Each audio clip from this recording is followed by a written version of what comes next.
Alright, wee laddies and lasses, we're back up at the Bothy. So the roof is on this side. So we've just used tin sheets wrapped in plastic coatings. That just stops it from rusting. So we're really careful when if we drill any holes in it, not to try and damage that plastic coating, because then the rust will get in. We're back to square one. So really simple with these. We've got tin sheets 3 metres long, 3.5 metres long. That's the span of the roof. And then we screw them down to the sarking boards. We've pre-drilled the holes because our self-tapping screws aren't self-tapping. We've only got limited battery life, so we've pre-drilled all the holes, and then we've put the self-tappers in. So the self-tappers have like a hex head, and there's a right good deep thread on that to grip hold of the sarking boards, because it comes hurricanes up here.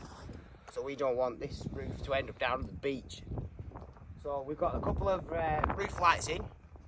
So what we've done is we've taken the old cast iron windows out and replaced them with the fiberglass plastic roof lights. So that's just clear, lets the lighting, does exactly the same purpose.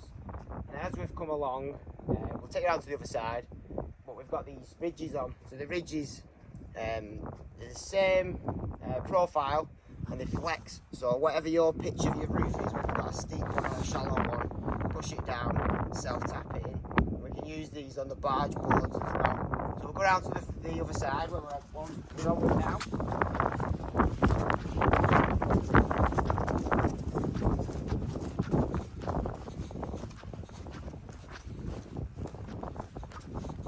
We've got one roof light in. We're just working our way across now. Very fiddly to cut out the holes with the roof lights, but we managed it, we bossed it. We put extra self-tappers in around those roof lights because they are very brittle. We don't want any wind to get underneath it because it'll just rip them straight off. And as we come along with the roof, every 3 metres, putting the ridge sheets on, the ridges on.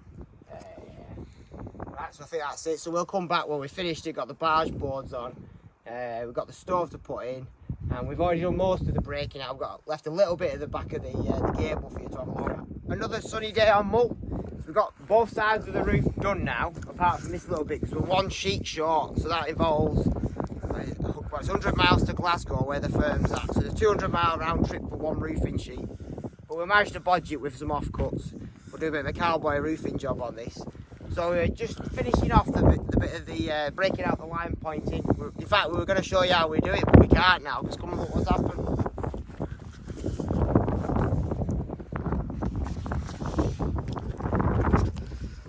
Gable walls coming. So it's probably a good job that we were here.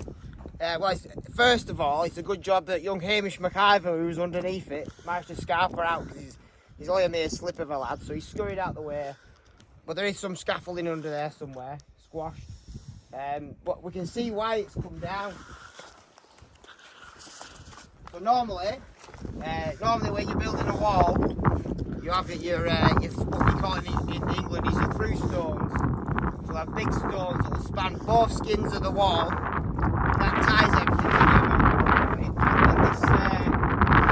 And this construction, but on this there's no ties for it, so it's just 2 skins of wall. So all that weight in the rubble over time push the wall down. There was at some point a chimney went up there, so there's no through stones so the walls come down. It's a good thing really, because we can do a real good job of putting it up again now. So we've got about 5 ton of stone to move there, so we better get moving, haven't we? Right, so we've raked all this walling out that's added to the list of jobs to do on this Bothy. So pull all the old stone out, put a couple of mixes of cement on. We're in a rush to get back now, for some pressure, so instead of using lime, so this will probably take about 3 days to go off properly if we can carry on building it. Put a bit of cement on, mix some quick sand, we just calling this up. So this is an absolute joy to pull this granite. Absolutely beautiful. I wish they had this sort of walling back at home. It's literally as round as you can get. So pick one up.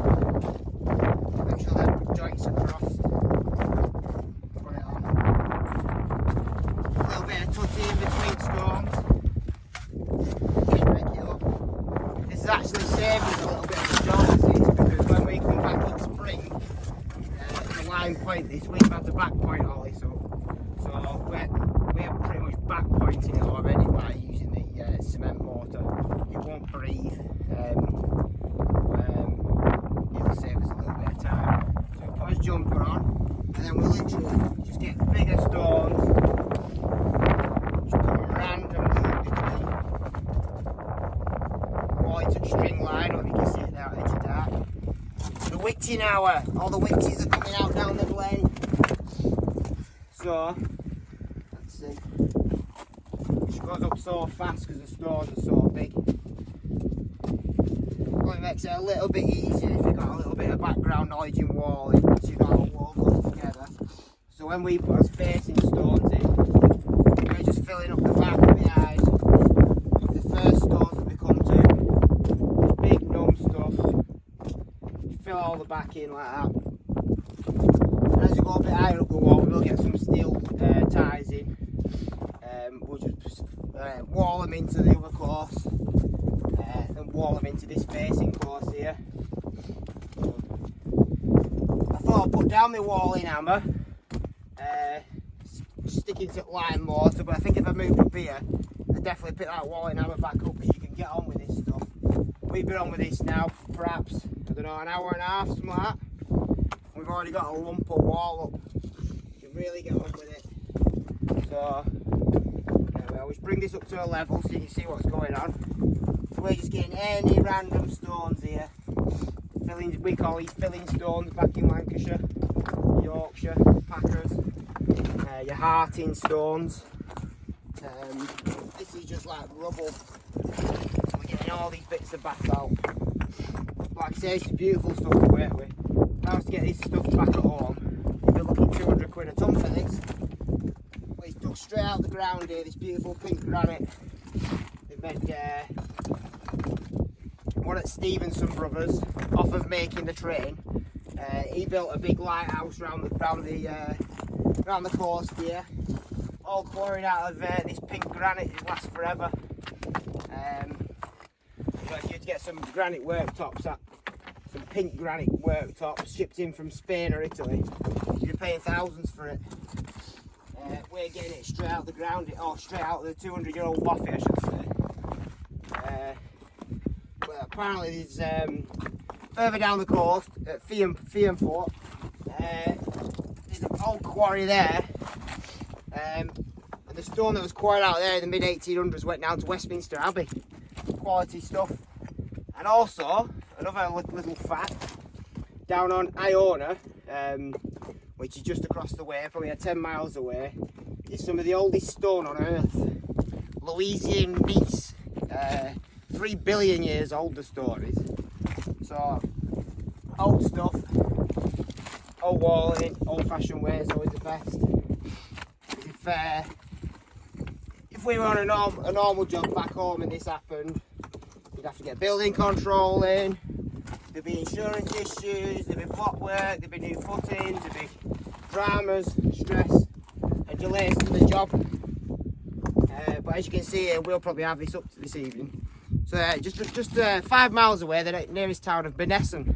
It's Benesson Christmas show, a Christmas switch on tonight. But unfortunately up here the only lights are going to be switched on, the ones with generator, so we can crack on with this wall. So we'll see when this is done. Wow, so there we are, 7 hours from start to finish when the first stone went on to when the last stone went on that apex. So we've smashed it. Disaster this morning, 9:30 at night, and we're done now. So, and this is what's left of my hop up. I think they're only good for like a mouse to hop on them now, aren't they? So they can go on scrap pile. Right, so I don't know what's left now. We've missed the Christmas switch on. But with it being Scotland, we might go down for a deep fried mulled wine or something like that. So we'll see what next bit of this job. Now on, it's time for the metal fascia boards on the barge boards. So if you just have a look at this bit here. So what we've had to do is we've had to cobble up something at least waterproof till we can come back in springtime. So we've used all the offcuts here, and then when we come back in spring we can replace this with a full sheet. Same on the other side. So if we just have a look at the barge boards are 10x3s, but the fascia boards are 7.5 inches long. So what we've had to do is to cut down the barge boards, because if we get any water running off there, it's going to perish them, and they're not serving a purpose then. So we just cut them down, revealed a little bit more of the stonework and broken that out.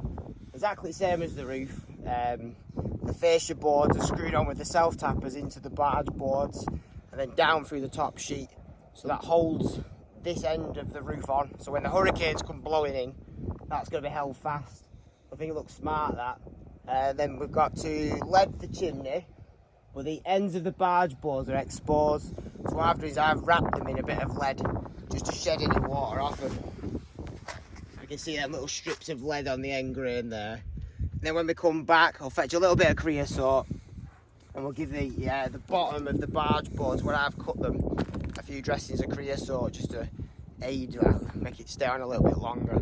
So we've got one more barge board on the other side, so we'll go and show you what we've got. The gable's been rebuilt, and the pike's been rebuilt, but you can see the issue there, what we've got with the barge boards being the 10x3s and the fascia boards being the 7 inches wide. So what we're going to do is we're going to mark them up. I'll just run the chainsaw down it.